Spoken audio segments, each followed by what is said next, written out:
नमस्कार. नमस्कार. अरविंद जाधव बोलतो हदगावहून. हो बोला हरिंजी. काय चालू आहे की सरांचं? सांगा. काहीच नाही. जनावरांसाठी काही प्रशासनानं चारा छावण्या वगैरे काही सुविधा उपलब्ध केल्या की नाही? नाही जनावरांच्यासाठीचा काही विषय आलाच नाही अजून पुढे. कसं सर, इकडं परंतु आता हे हदगाव तालुका झालं, हे म्हणजे या साईडला पूर्ण आता पैनगंगा तीरावर हात ना गाव आहे. तर ते पूर्ण पहिलेच 1-2 महिन्यापूर्वी पूर आलता, ते पूर्ण नेस्तनाबूत झालं. म्हणजे पिकं उद्ध्वस्त झाली आणि चारा पण नाही. म्हणजे पूर्ण चारा करपून जाते ना ते पाऊस गेल्यामुळे.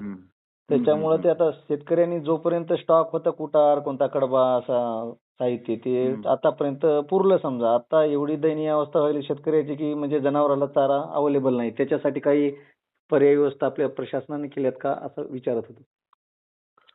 नाही, आता पहिल्यांदाच तुम्हीच हे विषय माझ्याकडे मांडत आहेत. परंतु याच्यामध्ये आपल्याला करता येईल ना. म्हणजे काय की आपल्याला एनजीओ मार्फत आम्ही करतो. ठीक आहे, मी थोडस असेसमेंट करतो त्याच काय आहे. हो सर, जरा लवकरात लवकर. म्हणजे माणसाची पर्याय व्यवस्था काय होऊ शकते, पण जनावरांचं अवघड आहे ना. जनावराला म्हणजे चाऱ्याशिवाय पर्यायच नाही समजा. आणि जे कोणी समजा शेतकऱ्याच्या शेतात स्वतःचा ऊस वगैरे आहे ते कापून टाकतात, पण ते बाकीच्या शेतकऱ्याचं अवघड आहे ना, ज्याला म्हणजे सोयाबीन, कापूस. बरोबर अशा म्हणजे शेतकऱ्याचे 100% लोकांचं नाही, पण बऱ्यापैकी लोकांचा प्रॉब्लेम आहे हा हो ना सर. जनावर असणाऱ्यांचा. ठीक आहे. ओके, थँक्यू मी सर. थोडं बोलतो यश वगैरे. चालते सर, चालते. Okay, thank you. ओके.